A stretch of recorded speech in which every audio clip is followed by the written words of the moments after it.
अमरीन पाठशाला में आप सभी का स्वागत है। बच्चों, 12th क्लास की हिस्ट्री, इसके 3 पार्ट हैं। भारतीय इतिहास के कुछ विषय पार्ट 1, पार्ट 2 और पार्ट 3।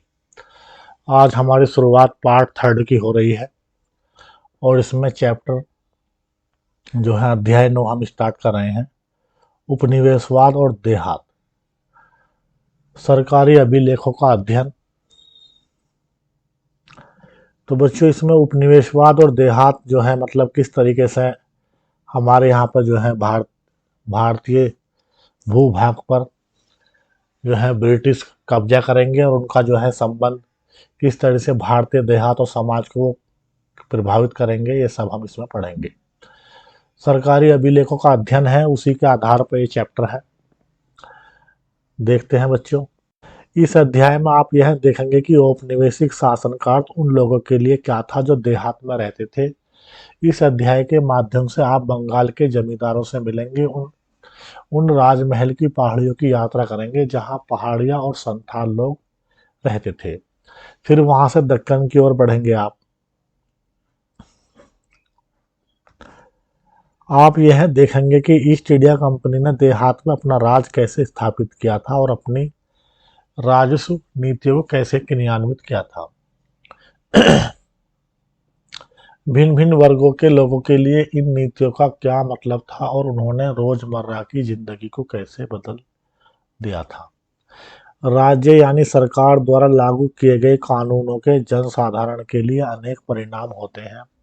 वे कुछ हद तक यह निर्धारित करते हैं कि उन कानूनों के परिणाम स्वरूप कौन पहले से अधिक धनवान बनते हैं और कौन गिर जाते हैं। किसे नई जमीन मिल जाती है और कौन अपनी उसी जमीन को खो बैठता है जिस पर वह रहता है और गुजर बसर करता था। किसानों को जब पैसे की जरूरत पड़ती है तब वे कहाँ किसके पास जाते हैं, और आप यह देखेंगे कि लोग कानूनों का पालन करने के लिए मजबूर होते हुए भी ऐसे कानून का विरोध करने से भी नहीं हिचकते थे जिसे वे अन्यायपूर्ण समझते थे। ऐसा करते समय लोग यह भी स्पष्ट करने का प्रयत्न करते थे कि कानून किस प्रकार लागू किए जाने चाहिए और इस प्रकार वे उनके परिणामों में कुछ फेरबदल कर देते थे। आप उन स्रोतों के बारे में भी जान पाएंगे जो हमें इन इतिहासों के बारे में बताते हैं, साथ ही इन समस्याओं के बारे में भी जो इतिहासकारों के सामने इस संबंध में उपस्थित होती हैं। आप राजस्व अभिलेखों और सर्वेक्षणों, पत्र पत्रिकाओं तथा सर्वेक्षकों एवं यात्रियों द्वारा छोड़े गए विवरणों और जांच आयोगों द्वारा प्रस्तुत की गई रिपोर्टों के बारे में पढ़ेंगे। अच्छा बच्चों, यहाँ पे एक फिगर है, इसका हम अध्ययन करेंगे। देखो, ये जो फिगर है बच्चों, कपास कपास गांव से मंडी ले जाई जा रही है। यह चित्र जो है 20 अप्रैल 1861 को लंदन न्यूज में प्रकाशित हुआ था। ये न्यूज़पेपर है बच्चों। इसमें आप देखेंगे, देखो ये जो है मतलब कपास जो है पूरा जो है मतलब जो बैलगाड़ी होती है पूरी लोड है बच्चों, ऊपर तक भरी गई है और काफ़ी बैलगाड़ियां हैं। बस बच्चों देखो, एक इधर है, देखो एक इधर है, एक बच्चों इधर है। काफ़ी बैलगाड़ी बच्चों, एक नहीं है मतलब काफ़ी है। देखो ये ध्यान से देखेंगे आप इसे। अब बच्चों, बंगाल और वहाँ के जमींदार।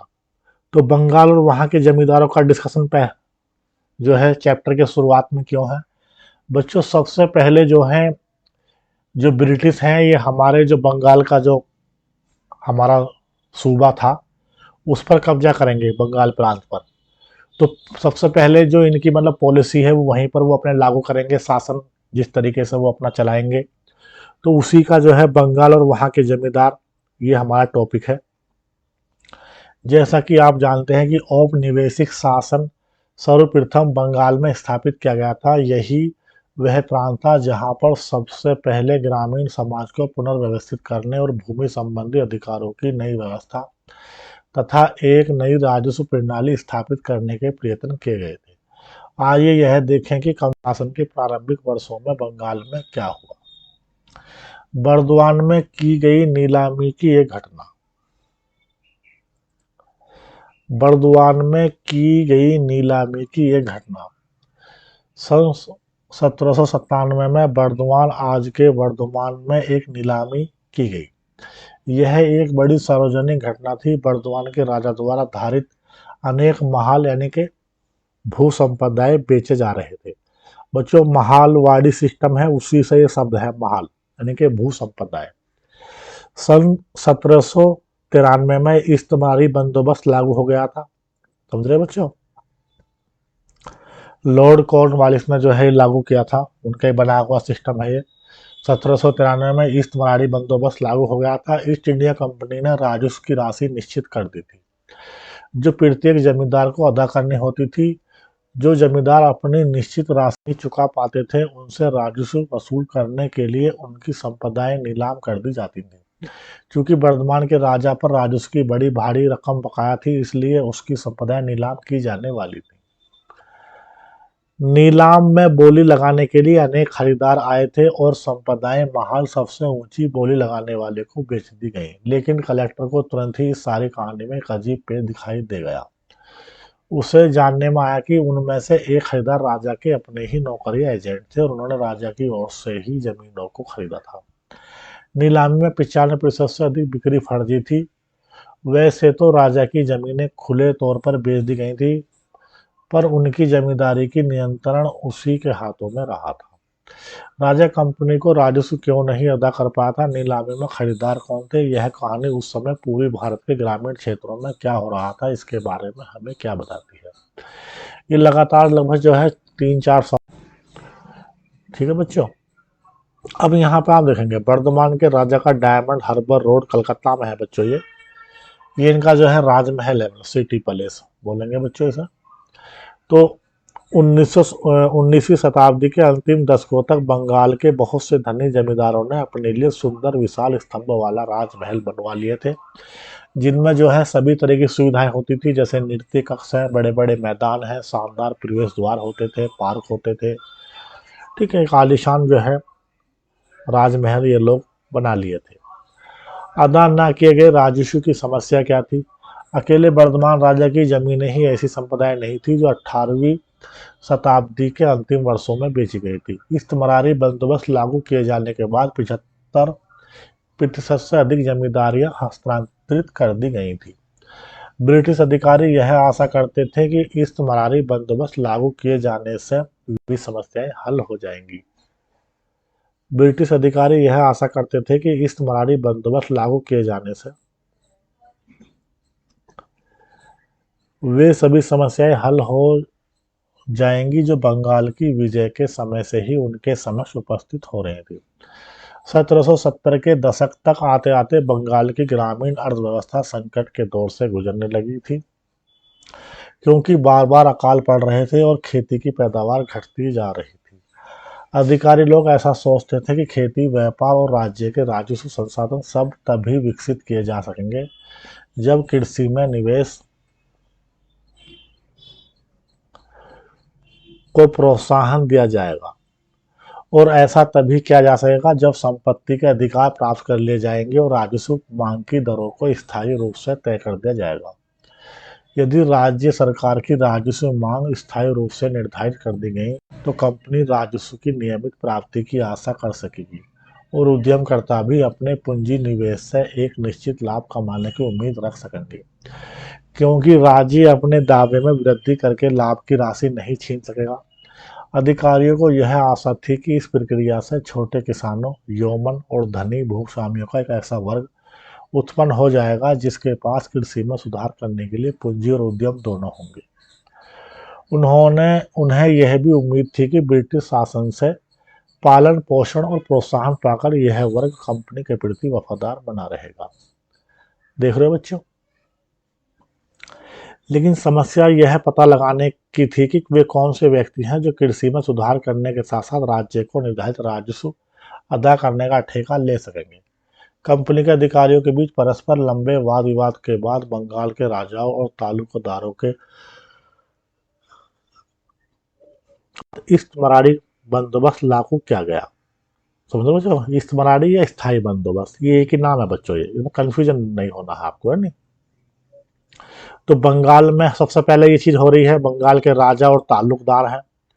अब उन्हें जमींदारों के रूप में वर्गीकृत किया गया और उन्हें सदा के लिए एक निर्धारित राजस्व मांग को अदा करना था। इस परिभाषा के अनुसार जमींदार गांव में भूस्वामी नहीं था, बल्कि वह राज्य का राजस्व समाहर्ता यानी संग्राहक मात्र था।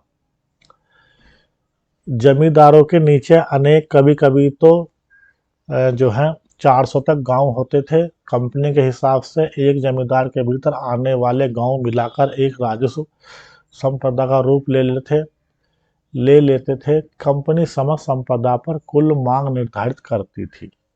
तदोपरांत जमींदार यह निर्धारित करता था कि भिन्न भिन्न गांवों से राज्य कितनी कितनी मांग पूरी करनी होगी, और फिर जमींदार उन गांवों से निर्धारित राजस्व राशि इकट्ठा करता था। जमींदार से यह अपेक्षा की जाती थी कि वह कंपनी को नियमित रूप से राजस्व राशि अदा करेगा, और यदि वह ऐसा नहीं करेगा तो उसकी संपदा नीलाम की जा सकेगी।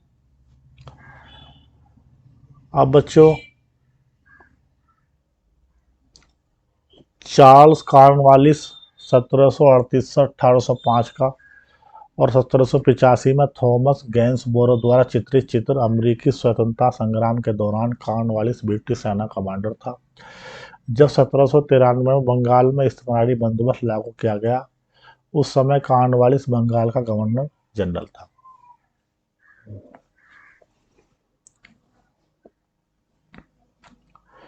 राजस्व राशि के भुगतान में जमींदार क्यों चूक करते थे?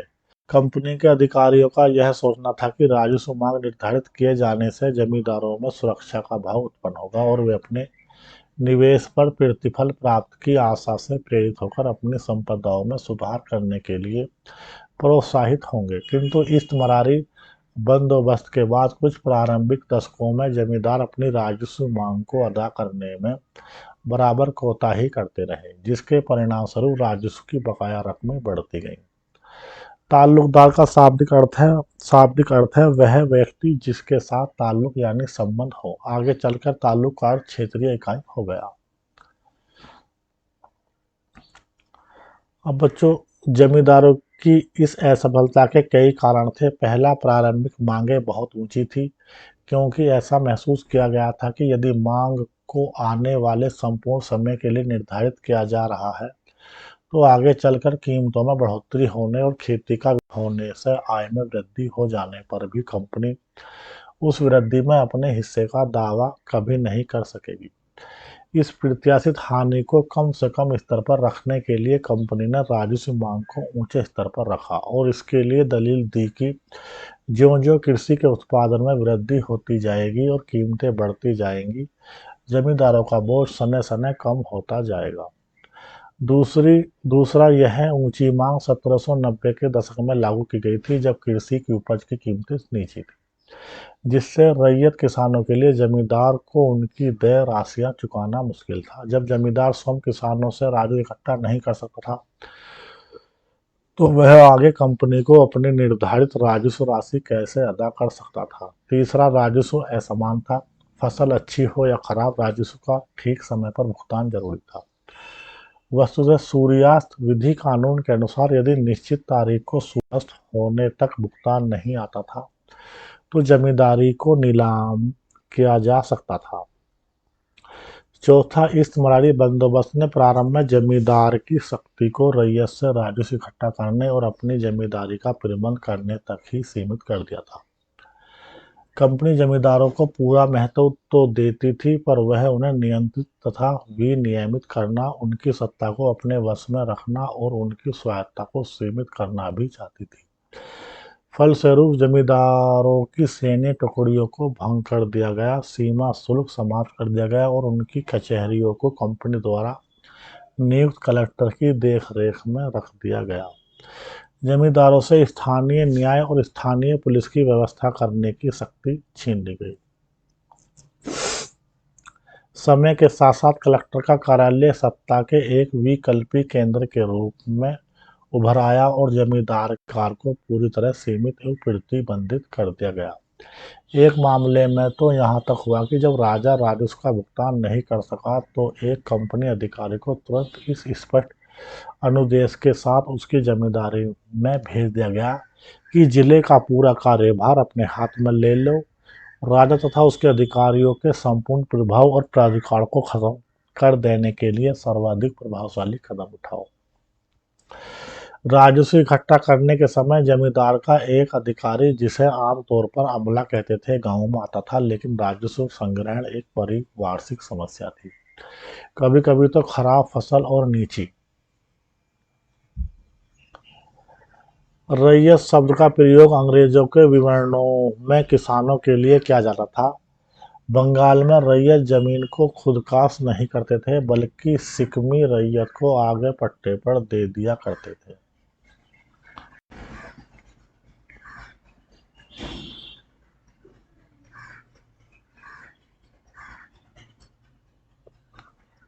कंपनी जमींदारों को पूरा महत्व तो देती थी, पर वह नियंत्रित तथा विनियमित करना, उनकी सत्ता को अपने वश में रखना और उनकी स्वायत्तता को सीमित करना भी चाहती थी।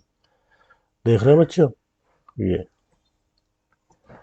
फलस्वरूप जमींदारों की सैनिक टुकड़ियों को भंग कर दिया गया, सीमा शुल्क समाप्त कर दिया गया और उनकी कचहरियों को कंपनी द्वारा नियुक्त कलेक्टर की देखरेख में रख दिया गया।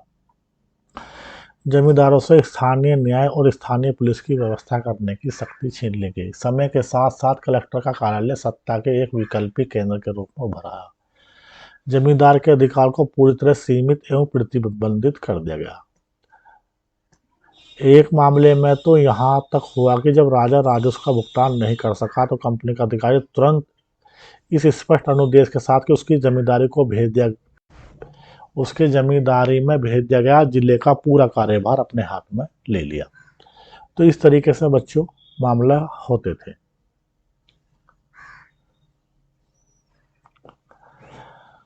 अब बच्चों यहाँ कीमतों के कारण किसानों के लिए अपनी देय राशि का भुगतान करना बहुत कठिन हो जाता था और कभी कभी ऐसा भी होता था कि रैयत जानबूझकर भुगतान में देरी करते थे। उसका भी एक रीजन था बच्चों। धनवान रैयत और गांव के मुखिया, जोतदार और मंडल जमींदार को परेशानी में देखकर बहुत खुश होते थे, क्योंकि जमींदार आसानी से उन पर अपनी ताकत का इस्तेमाल नहीं कर सकता था। जमींदार बाकीदारों पर मुकदमा तो चला सकता था, मगर न्यायिक प्रक्रिया लंबी होती थी। 1798 में अकेले बर्धमान जिले में ही राजस्व भुगतान के बकाया से संबंधित 3000 से अधिक वाद लंबित थे। जोतदारों का उदय 18वीं शताब्दी के अंत में जहां एक जमींदार संकट की स्थिति से गुजर रहे थे, वहीं दूसरी ओर धनी किसानों के कुछ समूह गांवों में अपनी स्थिति मजबूत करते जा रहे थे। फ्रांसिस बुकानन के उत्तरी बंगाल के दिनाजपुर जिले के सर्वेक्षण में हमें धनी किसानों के इस वर्ग का जिन्हें जोरदार कहा जाता था विशद विवरण देखने को मिलता है। 19वीं शताब्दी के प्रारंभिक वर्षों तक आते आते जोरदारों ने जमीन के बड़े बड़े रकबे, जो कभी कभी तो कई हजार एकड़ में फैले थे, अर्जित कर लिए थे। स्थानीय व्यापार और साहूकार के कारोबार पर भी उनका नियंत्रण था। इस प्रकार वे उस क्षेत्र के गरीब के काश्तकारों पर व्यापक शक्ति का प्रयोग करते थे। उनकी जमीन का काफी बड़ा भाग बटाईदारों के माध्यम से जोता जाता था, जो खुद अपने हल लाते थे, खेत में मेहनत करते थे और फसल के बाद उपज का आधा हिस्सा जोतदारों को दे देते। गांवों में जोतदारों की शक्ति जमींदारों की ताकत की अपेक्षा अधिक प्रभावशाली थी। जमींदार के विपरीत जो शहरी इलाकों में रहते थे, जोतदार गांवों में ही रहते थे और गरीब ग्रामवासियों के काफी बड़े वर्ग पर सीधे अपने नियंत्रण का प्रयोग करते थे। जमींदारों द्वारा गांव की जमा लगान को बढ़ाने के लिए किए जाने वाले प्रयत्नों का वे घोर प्रतिरोध करते थे। जमींदारी अधिकारियों को अपने कर्तव्यों का पालन करने से रोकने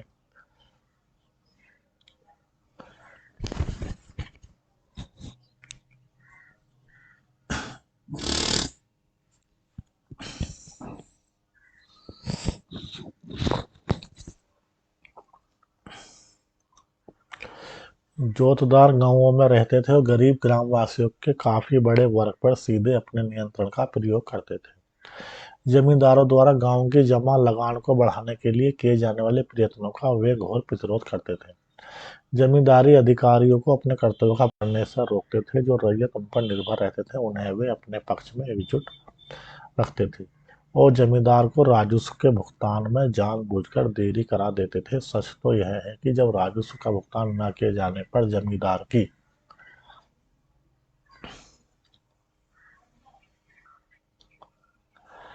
जमींदारी को नीलाम किया जाता था तो अक्सर जोतदार ही उन जमीनों को खरीद लेते थे। उत्तरी बंगाल में जोतदार सबसे अधिक शक्तिशाली थे। हालांकि धनी किसान और गांव के मुखिया लोग भी बंगाल के अन्य भागों के देहाती इलाकों में प्रभावशाली बनकर उभर रहे थे। अब बच्चों, जमींदार तो वो है जो मतलब जो है, वैसे जमीन का मतलब जो है मालिक है, मैन मालिक जो है, क्योंकि वो जो है अंग्रेजी हुकूमत से उसको मतलब उस जमीन का पट्टा मिलता था पूरी का। अब उसमें जो है जोतदार है, जोतदार जो है ये अपने हल लाएंगे और ये उसमें फसल बोएंगे, उसमें जो है मेहनत करेंगे और जो फसल उत्पादन होगा वो आधा जो है ले जाएंगे। इनको जो है जोतदार कहते थे। देख रहे बच्चों?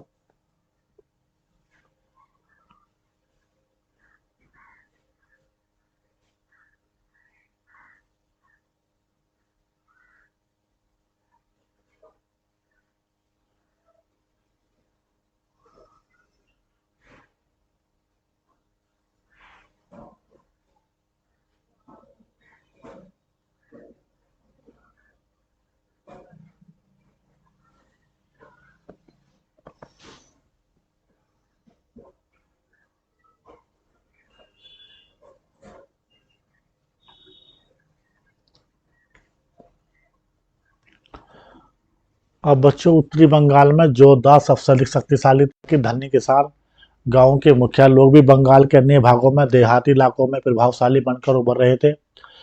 कुछ जगहों पर उन्हें हवलदार कहा जाता था और कुछ अन्य स्थानों पर वे गोटीदार यानी कि गेंटीदार या मंडल कहलाते थे। उनके उदय से जमींदारों के अधिकार का कमजोर पड़ना आवश्यक भावी था।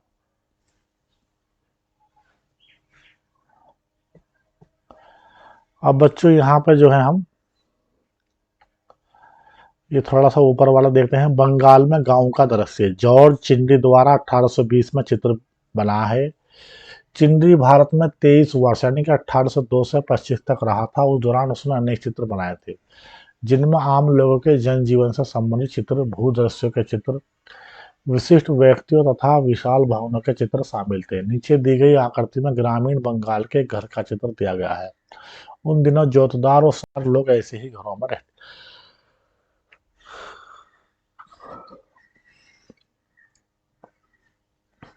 देख रहे बच्चों?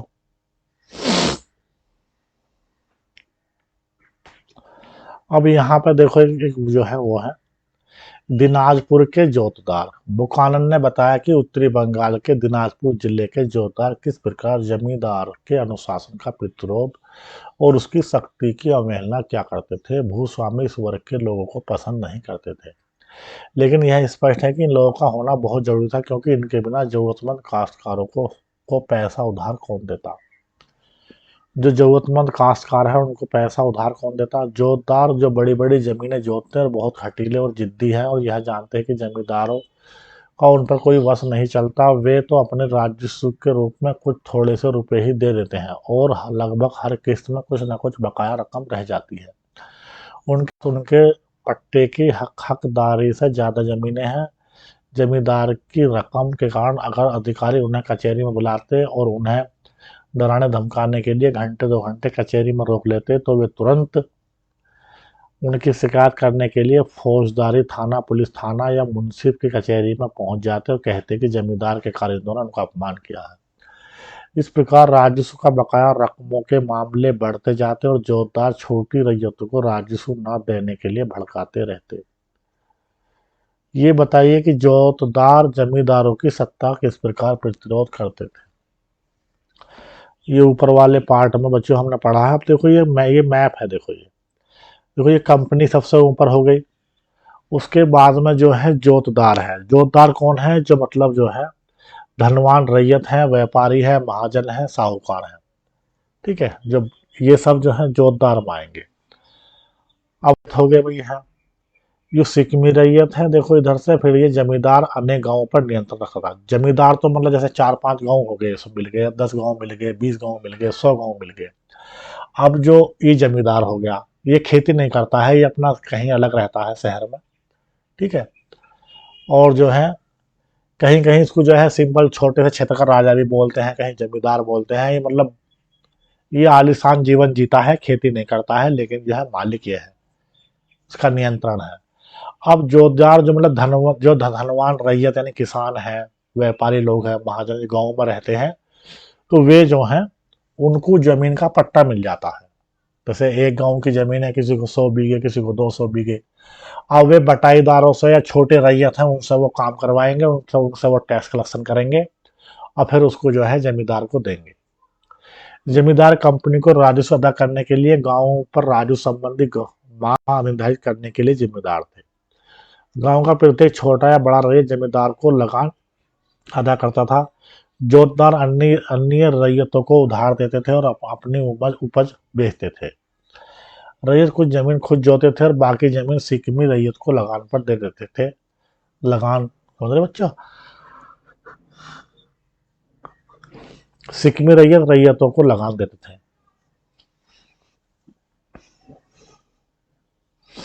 ये चैन चली हुई है मतलब बच्चों। सिक्किमी रैयत जो है रैयतों को लगान दे रहे हैं, रैयत जो है जमींदार जोतदार को लगान दे रहे हैं। जोतदार कुछ जमीन खुद ही मतलब बोता है, बुआता है, बटाई पे है, जैसे भी अपने भी उसके हल है, और कुछ जो है रैयतों को या सिक्किमी रैयतों को देता है। इस तरीके से वो पूरा गांव का जो है टैक्स निर्धारित हो जाता है, जो भी इसका राजस्व होगा, और वो जो है जमींदार को जोतदार जो लगान है जब वो अदा करेगा।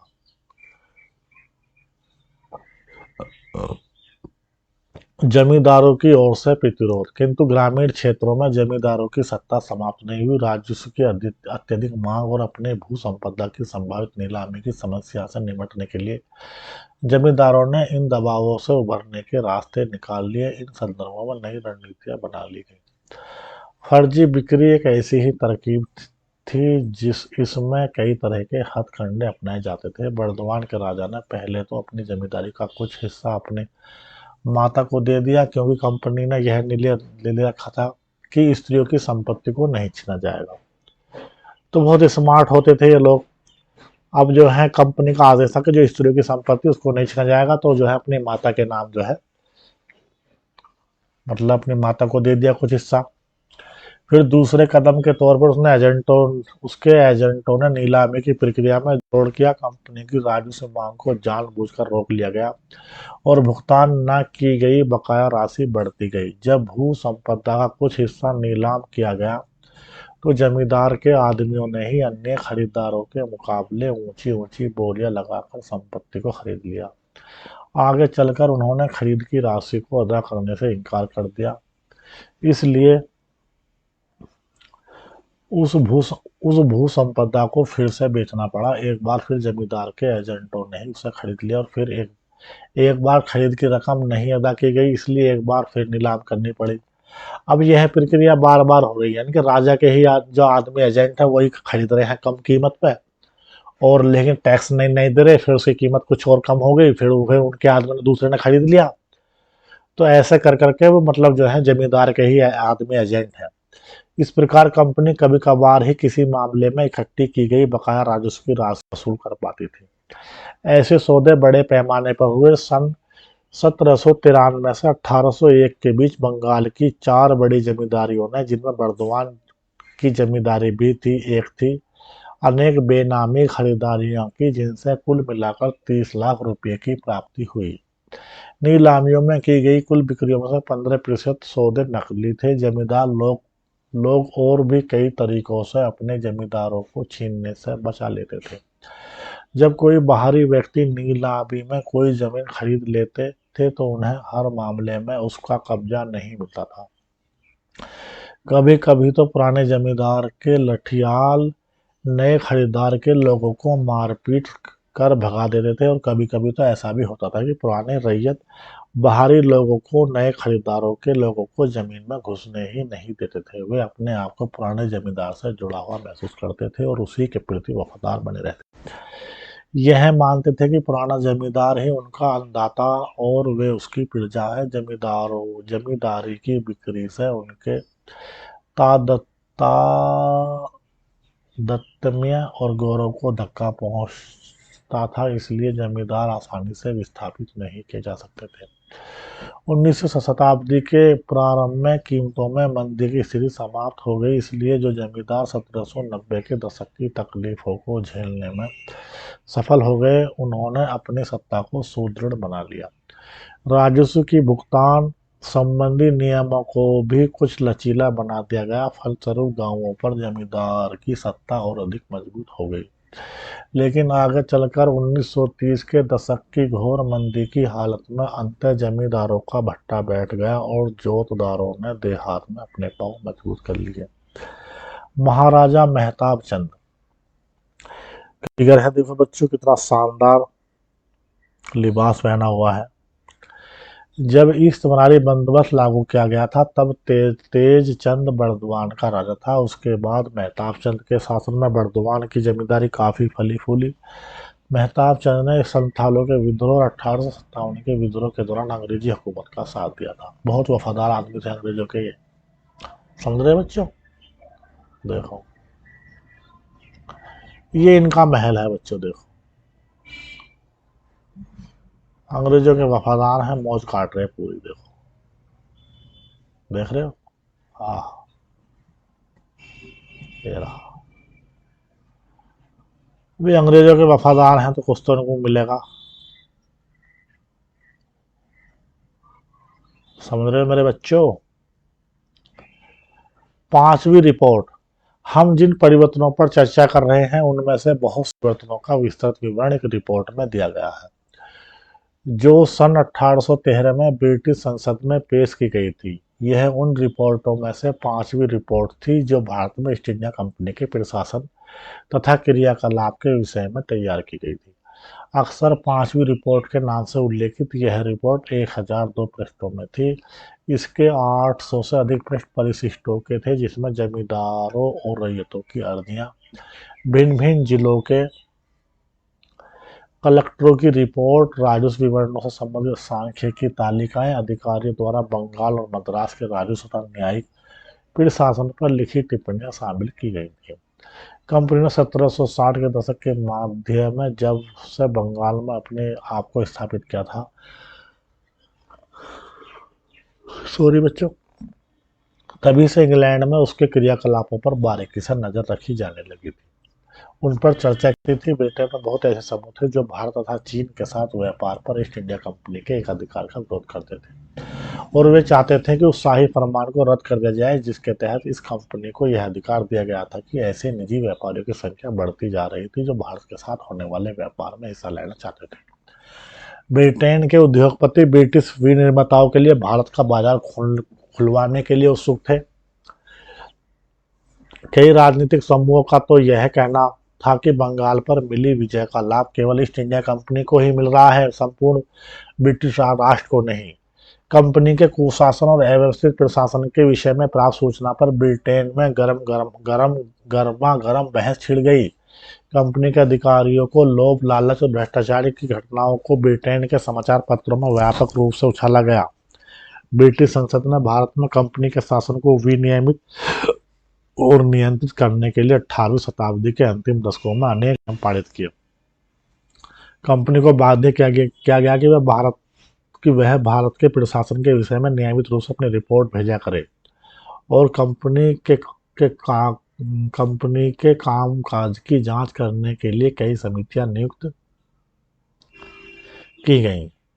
पांचवी रिपोर्ट एक ऐसी ही रिपोर्ट है जो एक त्रिवर्ग समिति द्वारा तैयार की गई थी। यह रिपोर्ट भारत में ईस्ट इंडिया कंपनी के शासन के स्वरूप ब्रिटिश संसद में गंभीर वाद विवाद का आधार बनी।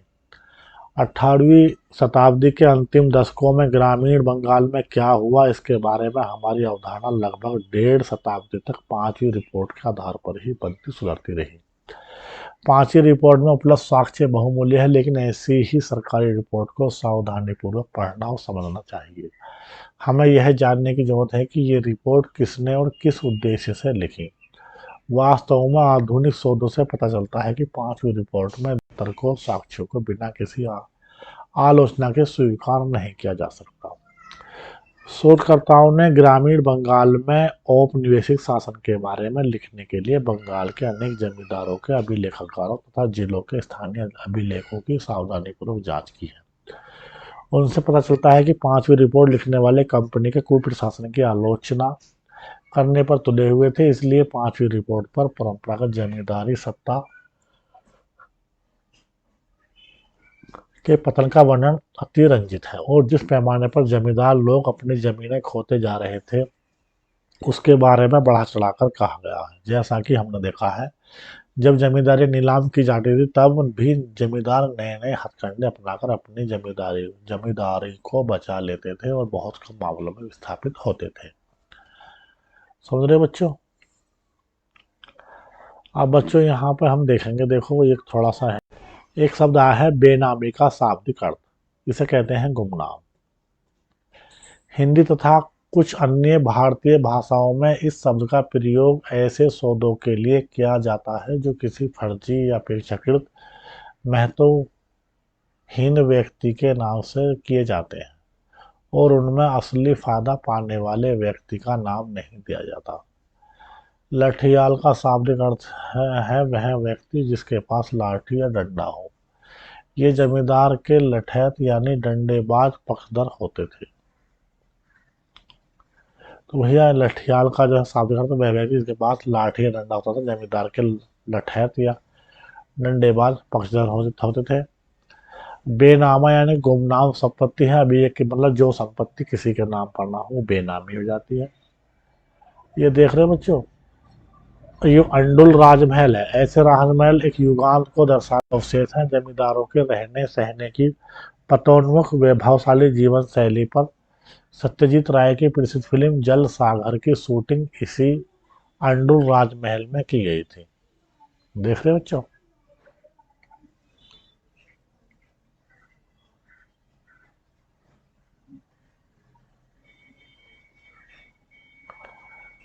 बच्चों इस आय का जो है हम नेक्स्ट क्लास में लेंगे।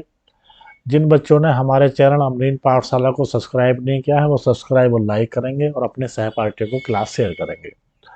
हमारी जो है कई प्लेलिस्ट बच्चों चल रही हैं, Hindi net JRF TGT PGT और हिंदी विभिन्न प्रतियोगिता परीक्षाओं के लिए भी हमारे चैनल पर क्लास चल रही है। बच्चे जाकर वहां देख सकते हैं और अपने सहपाठियों को, अपने फ्रेंडों को और अपने आसपास के लोगों को बता सकते हैं। सभी बच्चे अमरीन पाठशाला चैनल को सब्सक्राइब करेंगे, लाइक करेंगे। धन्यवाद। Have a